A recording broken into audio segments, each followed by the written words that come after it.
겸손과 하나님의 때. 겸손과 하나님의 때. 아멘. 겸손과 하나님의 때. 요셉의 형들이 요셉을 말할 때에 꿈꾸는 자가 오는도다 라고 하면서 요셉을 결국 구덩이에 집어넣고 아라비아 상인들에게 팔아서 보디발의 총으로 팔려가는 그런 신세가 되었고, 또 보디발의 아내의 모함으로 말미암아 또 왕의 어떤 그런 죄인들이 갇히는 그곳에 갇히게 되는 억울함을 보게 됩니다. 그런데 그 옥에 갇혔을 때 왕의 떡 맡은 관원장과 술 맡은 관원장, 그 담당한 자들이 어떤 죄를 지었는지는 모르지만 감옥에 갇히게 되었죠.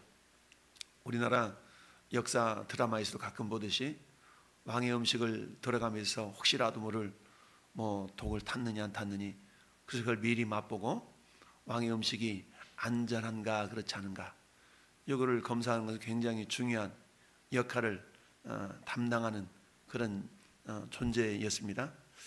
근데 웬일인지 떡 맡은 관원장이나 술 맡은 관원장이 둘 다 감옥에 갇히게 되었는데, 그 둘이 역시 꿈을 꾸게 되었고, 그 꿈에 대해서 번민하고 있을 때 요셉이 그들의 꿈을 해석해 주게 되죠.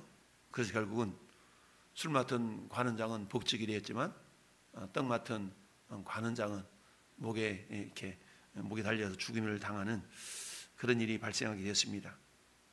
그 꿈을 해석하고 그리고 결국은 어때요?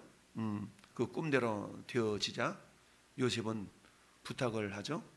나는 이처럼 옥에 갇힐 일을 행한 사람이 아닌데 당신이 복직을 하거들랑 나를 바로왕에 잘 얘기해서 저 사람은 저곳에 갇힐 만한 사람이 아니다라고 좀 이야기 좀 해주시오 라고 했는데, 40장 마지막 절 23절은 이렇게 마감을 합니다. 술 맡은 관원장이 요셉을 기억하지 못하고 그를 잊었더라. 우리는 배은망덕하다라는 말을 가끔 이야기합니다. 받은 바 은혜에 대해서 전혀 기억하지 못하고 마치 자기 힘으로 자기 능력으로 어떤 일을 얻었던 것처럼 이렇게 행동하는 경우가 많죠. 술 맡은 관원장도 역시 그렇습니다. 그래서 40장 14절에 당신이 잘 되시거든 나를 생각하고 내게 은혜를 베풀어서 내 사정을 바로에게 아뢰어 이 집에서 나를 건져주소서. 나는 옥에 갇힐 일은 행하지 아니하였나이다 라고 부탁을 했죠. 그러기를 2년이 흘렀습니다. 그 2년 동안 무슨 생각했겠어요? 야, 내가 꿈 해석해 줬는데 그 사람 나를 잊었단 말이야? 라는 생각도 할 수도 있었겠고, 야, 참 무심하다 라는 생각도 했겠고. 근데 2년 만에 하나님 이제는 바로에게 또 꿈을 꾸도록 하셨죠. 인간의 생사화복 우주만물을 주관하시는 하나님께서 인간의 꿈속에서도 역사할 수 있음을 우리는 이미 알고 있죠. 마치 솔로몬도 꿈속에서 하나님이 나타나셔서 정말 내가 너한테 뭐 해줄까 라는 질문을 하셨던 것처럼, 참 꿈의 세계, 우리가 보통 꿈에는 개꿈이 있고 그 다음에 돼지 꿈이 있고 하나님 주신 꿈이 있고 다양하게 해석들을 합니다. 어쨌든 2년 만에 바로가 꿈을 꾸었는데, 우리가 읽어본 것처럼 두 종류 꿈을 꾸게 되죠. 먼저 나일강에서 정말 아주 토실토실한 그런 어떤 암소가 올라와서 풀을 뜯어먹고 있는데, 이에 또 그냥 흉하고 아주 그냥 파리한 그런 소가 아름답고 살진 7소를 먹은 꿈. 깜짝 놀라서 어떻게 해요? 꿈에서 잠이 깨었죠. 세상에 이런 꿈을 다 꾸다니. 우리가 그러잖아요. 너무 막 힘든 꿈을 꾸면 꿈이 잠에서 깨어가지고 다행이다, 꿈이었네. 어떤 때는 우리 꿈속에서도 막 얼굴을 꼬집는 그런 꿈들이 있잖아요. 근데 꿈속에서도 꿈인가 현실인가를 확인하는 경우가 있는데, 근데 깨어보니까 꿈이었네. 근데 다시 잠이 들었는데 어때요? 이제는 그야말로 무성하고 충실한 7 이삭이 나오고 그 후에 또 가늘고 동풍이 마른 7 이삭이 나오더니 가는 7 이삭이 무성한 이삭을 또 삼켰다. 이게 보통 꿈은 아니지 않습니까? 그랬었대요. 이제 애굽에 있는 온갖 그야말로 현인들, 점술가들 이런 사람들 다 불러다가 도대체 내가 꿈을 꿨는데 이게 뭔 내용인지 한번 좀 해석 좀 해봐라 라고 했더니 나름대로는 얘기를 했겠지만 그 해석이 바로왕의 마음에 썩 들지는 않았겠죠. 그때에 비로소 어때요? 9절 말씀에 술 맡은 관원장이 바로에게 말하여 이르되 내가 오늘 내 죄를 기억하나이다. 왕이시여, 제가 일전에 이런 잘못을 저질러서 감옥에 갇힌 일이 있었지 않습니까? 그런데 그곳에 요셉이라는 젊은이가 있었는데 그 젊은이가 참 꿈을 용하게 해석합디다. 그래서 그 꿈대로 나는 복직이 되었고 그는 그야말로 떡 맡은 관원장은 매달렸나이다 라고 얘기를 해주니까 그래? 그런 사람이 있었단 말이야. 빨리 가서 데려와. 그랬더니 오늘 본문 14절에 이에 바로가 사람을 보내어 요셉을 부르매 그들이 급히 그를 옥에서 내놓은지라. 요셉이 곧 수염을 깎고 그 옷을 갈아입고 바로에게 들어갔다. 평상시에는 히브리 사람들은 수염을 깎지 않고 이렇게 지내는 그런 관례가 있었는데 그래도 왕 앞에 나가니까 단정하게 채비를 갖추었던 것이죠. 그래서 여전히 이제 이야기를 합니다. 듣자 하니 네가 꿈을 잘 해석한다는 그런 사람 맞냐? 그랬더니 요셉이 어때요? 이때가 그때다, 기회다 라고 하면서 그런 것이 아니라 뭐라고 대답합니까? 우리 16절만 같이 한번 합독할까요? 요셉이 바로에게 대답하여 이르되 내가 아니라 하나님께서 바로에게 편안한 대답을 하시리이다. 평안한 대답. 샬롬, 샬롬. 여기 샬롬이라는 단어인데 샬롬이나 샬롬은 같은 어원이 평안이라는 단어인데요. 평안한 대답을 하리이다 라고 얘기합니다. 여러분 여기서 우리 요셉이 삶의 자세가 어떤가를 우리가 알 수가 있죠. 우리의 존재 목적을 크게 첫째는 하나님의 영광을 위한 것이다. 하나님을 영광, 즉 예배를 통해 하나님께 영광 돌리고 둘째는 이웃을 사랑한다. 그래서 먹든지 마시든지 무엇을 하든지 하나님의 영광을 위하여 하라라고 고린도전서의 고백처럼 우리는 이 요셉의 이 대답, 자 이때가 네 자신을 높일 때야. 보통 정치인들 같았으면 그랬을 거 아니겠어요? 온 것까지 자신을 포장을 해서 자신을 좋게 보여서 아마 이렇게 했을지도 모르죠. 그러나 요셉은 그러하지 아니하고 내가 아니라 하나님께서 바로 당신에게 편안한 대답을 하실 것입니다 라고 이야기를 했습니다. 즉 요셉은 어떤 상황 속에서도 나의 나된 것이 하나님의 은혜입니다 라는 그런 믿음의 자세, 마치 사도 바울이 가졌던 그 믿음의 자세를 갖고 있었던 것이죠.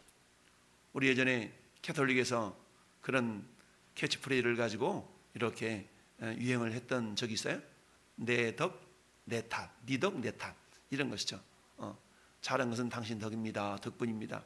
이런 게 한때 유행한 적이 있었죠. 마찬가지로 우리 믿는 사람의 삶의 자세가 항상 그러하여야 되죠.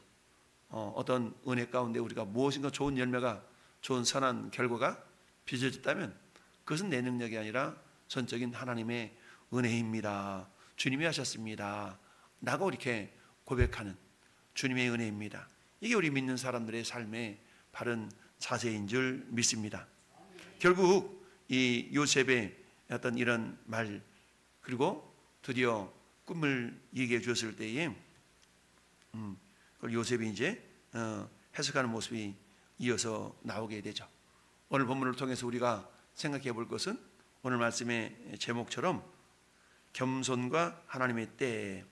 여러분 겸손이라는 것은 늘 말씀드리지만 내가 머리 되어 사는 삶이 아니라 내 안에 주인이 있음을, 나의 삶의 주인이 있음을 늘 인정하는 삶, 이 삶을 보통 우리가 겸손이라고 표현하죠.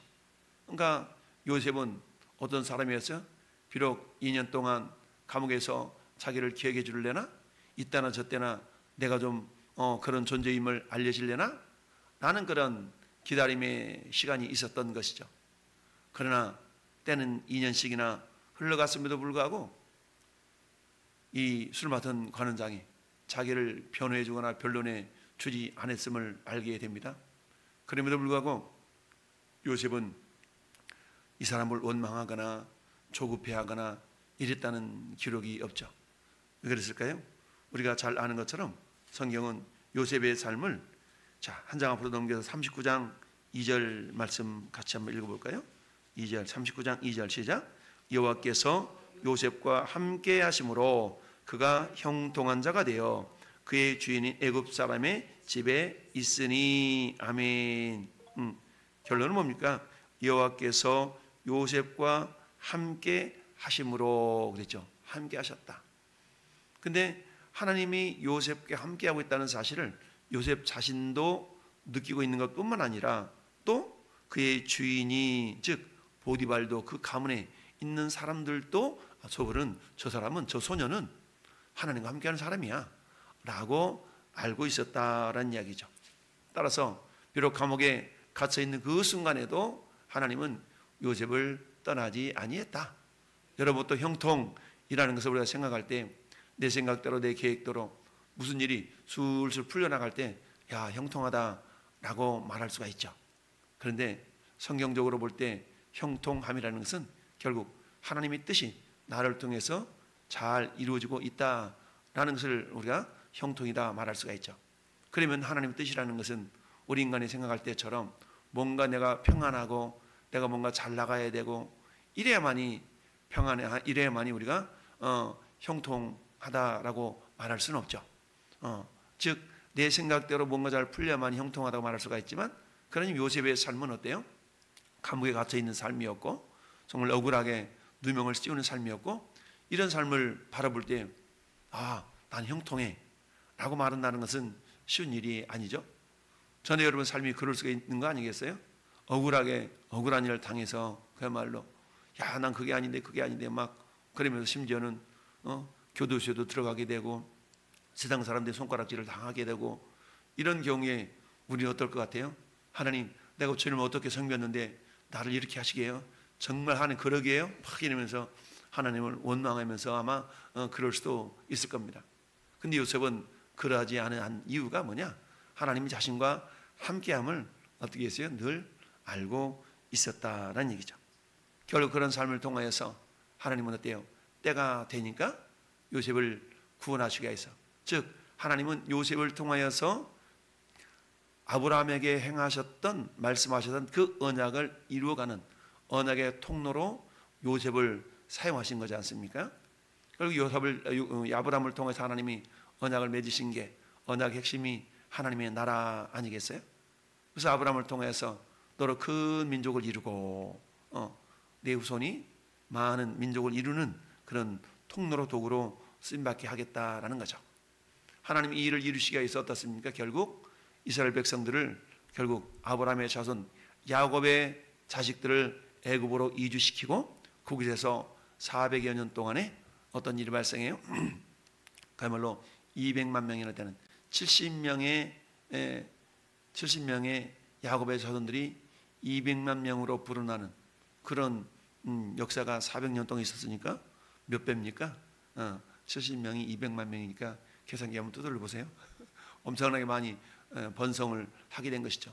하나님 말씀의 성취를 위하여서 결국 하나님은 요셉을 사용하고 있는 것을 봅니다. 어제 뉴스에 이런 것이 나왔습니다. 우리가 보통 그 고라니하고 또 꽃사슴, 고라니, 노루, 꽃사슴 이런 것들이 있지 않습니까? 근데 우리나라 저 밑에 어떤 섬 지역에서는 그야말로 꽃사슴이 900마리인가 947마리인가 이렇게 번성이 되고 10년 만에 40년 만에 이렇게 엄청나게 불어나가지고 이게 이 꽃사슴이 불어났는데 이걸 어떻게 할 수가 없었는데 이게 법적으로 유해동물로 지정이 되어야만이 이게 저게 되는가 봐요. 이렇게 엄청나게 불어나가지고 농사에 굉장히 큰 피해를 입었는데 이 꽃사슴을 결국 이제 유해동물로 이렇게 지정하게 될 것 같다라고 이렇게 얘기를 하더라고요. 그 처음에는 몇 마리 없었는데 이 동물을 계속 방치하다 보니까 이게 수백 마리까지 엄청나게 많이 번식을 해가지고 관리가 굉장히 필요한 그런, 한마디 말하면 말썽 꾸러기가 유해 동물이 됐다라고 이렇게 어제 뉴스에 나오던데, 엄청나게 불운하게 됐다는 얘기죠. 결국 하나님은 요셉을 통하여서 이스라엘 백성들을 결국 저 이집트 땅에서 들어가게 해서 거기서 엄청나게 많은 인원으로 하나님이 불려서 다시 가나안 땅으로 돌아오게 하는 그런 계획이 있었던 것이죠. 결국 우리 인생 모든 범사가 때가 있다라고 솔로몬은 전도서 3장 1절에서 그렇게 고백을 했습니다. 자, 범사에 기한이 있고 때가 있나니 날 때가 있고 죽을 때가 있고 심을 때가 있고 심을 것을 뽑을 때가 있으며 죽일 때가 있고 치료할 때가 있으며 헐 때가 있고 세울 때가 있으며 쭉 이처럼 울 때가 있으면 웃을 때가 있다. 할렐루야. 때가 있다는 얘기입니다. 그 때라는 것은 내가 생각하는 때가 아니라 하나님이 계획하신, 하나님이 섭리하신 그 하나님의 때와 내가 생각하는 때는 다를 수가 있죠.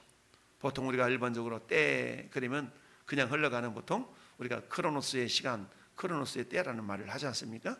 그와 반면에 하나님의 때는 그야말로 어떤 저수한 그 순간 그때 하나님이 정한, 이걸 보통 카이로스라고 말하죠. 그래서 크로노스의 시간의 흐름 속에 카이로스라는 하나님의 정하신 때가 있다. 즉 요셉의 생각에는 2년 동안이나 그 누구도 자기를 찾지 않는 그런 억울한 기간이었고 억울한 때였지만, 그 하나님은 그 2년이라는 세월 동안에 결국 어떤 일을 행하셨어요? 바로왕으로 하여금 그런 꿈을 꾸게 하셨고, 그리고 그 바로왕의 꿈을 해석할 수 있는 그런 어떤 능력을 이미 요셉에게 주셨고, 요셉은 그 꿈이 그렇습니다, 나에게 그런 꿈 해석하는 능력이 좀 있지요 라고 자신을 드러내는 그런 기회로 삼지 않고 그때 하나님의 영광을 나타내는 그런 기회로 삼은 것을 보게 됩니다. 따라서 우리는 하나님의 때까지 겸손하게 기다릴 줄 아는 그런 믿음 모습이 우리에게 필요하다. 여러분, 사도 베드로는 베드로전서 5장 6절에서 그렇게 말씀하고 있습니다. 그러므로 하나님의 능하신 손 아래서 겸손하라. 때가 되면 너희를 높이시리라. 때가 되면 너희를 높인다라는 얘기입니다. 따라서 우리는 어때요? 이처럼 요셉이 16절처럼 내가 아니라 하나님께서 바로에게 편안한 대답을 하시리이다. 여러분, 성경은 시대마다 하나님께서 들어 쓰시는 사람들이 있었죠. 그때 그 사람들은 어때요? 한결같이 그래 내가 이렇습니다, 내가 이렇습니다 라고 하지 아니하고 하나님께서 이렇게 하십니다, 하나님께서 이렇게 하십니다 라고 이야기들을 했습니다. 이걸 성경적으로 신학적으로 말하면 하나님 대행사상이라고 표현합니다. 하나님을 대행해서 하나님께서 말씀하시기를, 여호와께서 말씀하시기를, 이런 거가 똑같죠. 하나님께서 마치 우리가 잘 아는 골리앗과 다윗의 싸움에서 그야말로 이스라엘 백성들 그 누구도 골리앗 앞에 감히 나설 엄두를 내지 못한 그때에 어떻습니까? 다윗은 골리앗 앞에 나가면서 그렇게 이야기를 하죠. 다윗이 블레셋 사람에게 이르되 너는 칼과 창과 단창으로 내게 나아오거니와 나는 만군의 여호와 이름 곧 내가 모욕하는 이스라엘 군대에 하나님의 이름으로 내게 나아간다 라고 이야기를 하면서 결국 골리앗을 물리쳐 이긴 것을 보게 됩니다. 즉 다윗의 힘과 지혜와 능력은 자기 것이 아니라 철저하게 하나님이 주신 것이다 라는 것을 말하면서 선포하고 나아갔던 것이죠. 뿐만 아니라 예레미야 선지자를 통해서도 하나님이 그렇지 않습니까? 그러므로 만군의 여호와께서 이스라엘 하나님께서 이와 같이 말씀하시니라. 하나님 말씀하신다. 그러니까 자기를 통해서 하나님이 말씀하신다. 이사야 선지자도 마찬가지. 이사야 17장 6절에서 그러나 그 안에 주울 것이 남으리니 감람나무를 흔들 때에 가장 높은 가지 꼭대기에 과일 두세 개가 남음 같겠고 무성한 나무의 가장 먼 가지에 네다섯 개가 남음 같으리라. 이스라엘 하나님 여호와의 말씀이니라. 하나님께서 나를 통해 말씀하고 있습니다 라고 선지자들이 고백했던 것처럼 요셉도 역시 마찬가지. 그게 아니고 내가 아니고 여호와께서 평안한 대답을 하실 겁니다 라고 주님을 높이는 그런 모습을 보게 됩니다. 그렇습니다. 하나님께 붙잡힌 바 된 사람, 하나님께 붙들림 받은 성도들은 세상 사람들에게도 인정을 받게 된다. 비록 감옥 속에서도 요셉은 어땠어요? 그 감옥에서 인정받는 삶을 살았지 않습니까? 드디어 바로왕 앞에 나가는 그런 모습을 보면서도 우리 하나님께서는 어때요? 잠언서 9장 10절 말씀에 여호와를 경외하는 것이 지혜의 근본이요 거룩한 자를 아는 것이 명철이니라. 지혜와 명철이 결국 하나님께로부터 왔다라는 사실. 로마서 14장 18절에도 그리스도를 섬기는 자는 하나님을 기쁘시게 하며 사람에게도 칭찬을 받는다 라고 말씀하고 있습니다.